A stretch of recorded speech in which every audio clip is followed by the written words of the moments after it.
Assalamualaikum warahmatullahi wabarakatuh. Perkenalkan, nama saya Fitriani Parmadeng, NIM B1D11949, kelas 2019B. Baiklah, di sini saya akan menjelaskan tentang pemantapan mutu laboratorium.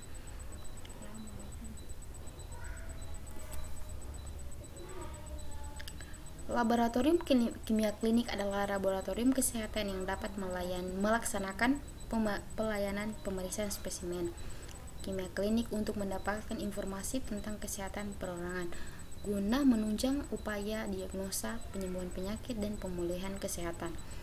Pemantapan mutu laboratorium adalah segala kegiatan yang bertujuan untuk mengurangi kesalahan agar hasil laboratorium yang dikeluarkan tetap valid. Setiap laboratorium kimia klinik mempunyai kewajiban untuk melaksanakan pemantapan mutu internal dan mengikuti pemantapan mutu eksternal yang diakui oleh pemerintah. Oleh karena itu, dibutuhkannya ketetapan dan ketelitian sangat diperlukan dalam pengerjaan sampel, dan data hasil harus terdokumentasi dengan baik. Untuk mencapai mutu hasil laboratorium yang tepat dan teliti tersebut diperlukan metode dan pemeriksaan yang terpadu dari pra-analitik, analitik, dan pasca analitik.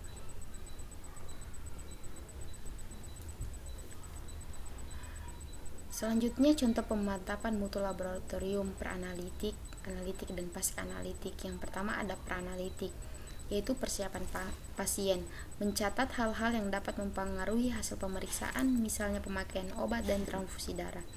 Yang kedua, bila memerlukan persiapan khusus, tanyakan kepada pasien apakah persiapan sudah sesuai atau tidak. Dan yang terakhir, catat semua informasi pada kartu kontrol atau media yang direkomendasikan.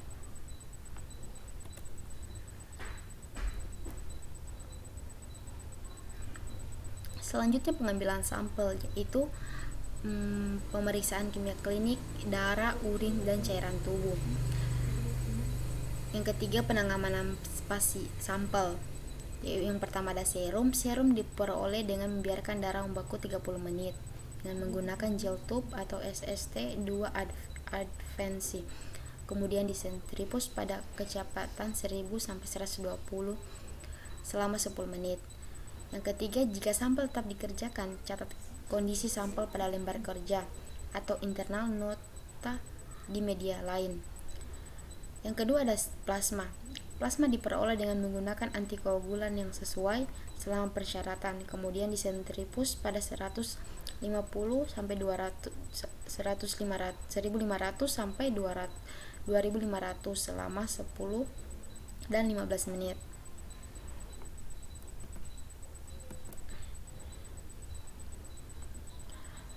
Yang ketiga ada pengiram sampel. Bahan sampel pemeriksaan harus tiba secepat mungkin. Bahan pemeriksaan dianggap infeksius dimasukkan dalam box serba yang berisi infeksi pack. Selanjutnya, penyimpanan sampel. Sampel yang diambil mempunyai stabilitas yang berbeda-beda tergantung parameter pemeriksaan dan bentuk sampel yang digunakan. Penyimpanan sampel harus dilakukan dengan benar sehingga dapatkan hasil pemeriksaan akurat.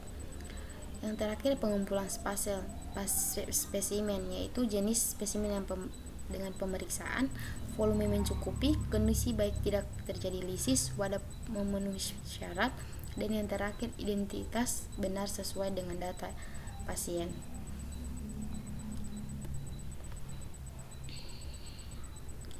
Yang kedua ada tahap analitik, yaitu reaksi reagen. Reagen atau media harus dipastikan memenuhi syarat, masa kadaluarsa tidak terlampaui, cara pelarutan atau pencampuran sudah benar, cara pengenceran sudah benar, dan pelarutannya harus memenuhi syarat.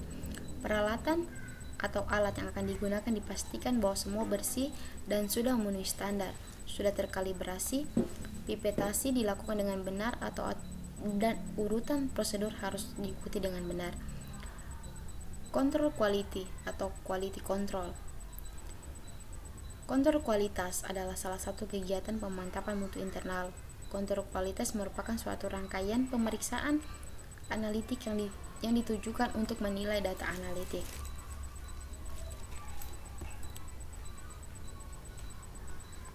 Dan yang terakhir adalah tahap pasca analitik. Pembacaan hasil, yaitu dengan perhitungan, pengukuran, identifikasi, dan penilaian harus benar. Pelaporan hasil yaitu formulir hasil dipastikan bersih, tidak ada salah transkrip, tulisan sudah jelas, tidak terdapat kecenderungan hasil.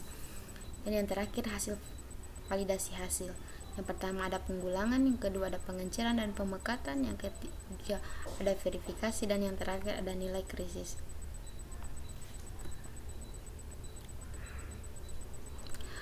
Dan selanjutnya ada proses pembacaan bahan kontrol laboratorium. Yang pertama ada kegiatan yang harus dilakukan pada pengujian ini adalah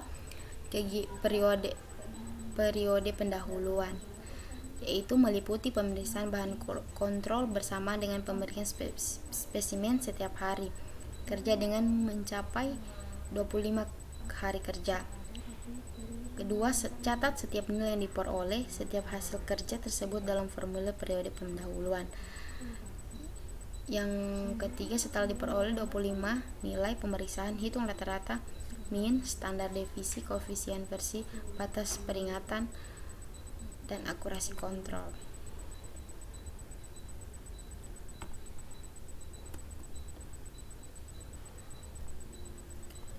Berikutnya ada periode kontrol, yaitu yang mencakup pemeriksaan bahan kontrol setiap kerja, setiap hari kerja, atau pada hari parameter tersebut. Catat nilai yang diperoleh pada formulir periode kontrol, hitung penyimpanannya terhadap nilai rujukan dalam satuan SD atau standar devisi indeks.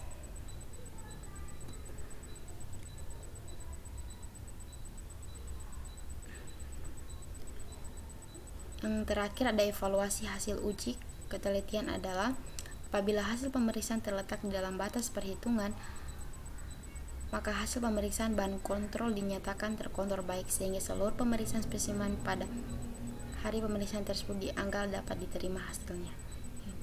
Kedua, apabila hasil pemeriksaan terletak di daerah peringatan min lebih dari 2 SD sampai min lebih dari 3 SD, maka kemungkinan tersebut penyimpanan hasil pemeriksaan bahan kontrol sehingga perlu diteliti prosedur pemeriksaan, tetapi belum perlu dilakukan pemeriksaan ulang. Berikut adalah aturan Wassergren. Aturan Wassergren multi-trend system meliputi 12X, 13X, 22X, R4X, 4X1 dan 10X dengan ketentuan 12X ketentuan peringatan di mana terdapat satu kontrol berada dari lebih dari 2X atau masih terdapat di dalam lebih dari 3X dikategorikan sebagai warning tidak untuk menolak suatu proses pemeriksaan, perlu dianalisis lebih seksama. Ini merupakan peringatan kemungkinan adanya masalah pada instrumen atau multiflex metode. 13X seluruh pemeriksaan dari satu seri dinyatakan keluar dari kontrol atau auto off kontrol apabila hasil satu bahan kontrol meliputi batas X lebih dari 3X, merupakan ketentuan penolakan yang mencerminkan adanya kesalahan acak. 22X seluruh pemeriksaan dari satu set dinyatakan keluar dari kontrol apabila hasil pemeriksaan dua kontrol berturut-turut dari batas yang sama, yaitu X lebih dari 2X atau X kurang dari 2X, merupakan ketentuan penolakan yang adanya kesalahan sistematik.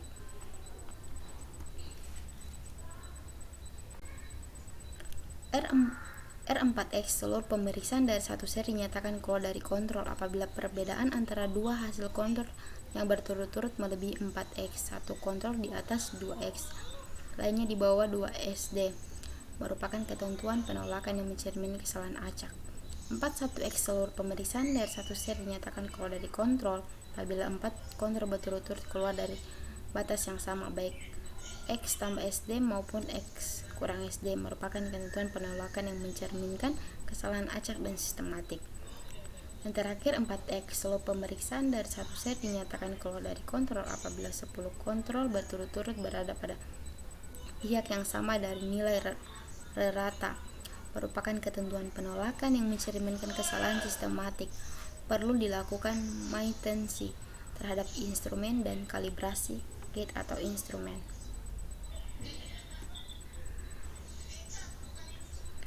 Yang terakhir adalah systematic error. Systematic error adalah kesalahan yang terjadi secara konstan dengan tanda-tanda yang konsisten dan dapat diprediksi. Contoh sederhananya adalah pengukuran waktu pada jam dinding yang berjalan terlalu cepat atau terlalu lambat. Systematic error pada laboratorium menyebabkan hasil yang tidak akurat dengan kadar yang konsisten tinggi atau rendah. Makin kecil tingkat systematic error, maka hasil pemeriksaan tersebut makin akurat. Systematic error ditunjukkan oleh adanya perubahan resan atau mean atau nilai kontrol. Beberapa faktor kemungkinan penyebab systematic error yaitu menurunnya fungsi sumber sinar lampu, akumulasi kotoran secara bertahap pada permukaan elektroda, reagen yang akan expire, turunnya kualitas bahan kontrol, menurunnya fungsi ruang inkubator, turunnya kualitas kalibrator, perubahan load reagen, kalibrasi yang tidak akurat. Berikut adalah gambar pemeriksaan systematic error. Sekian dari saya. Billahi taufiq wal hidayah. Assalamualaikum warahmatullahi wabarakatuh. Terima kasih.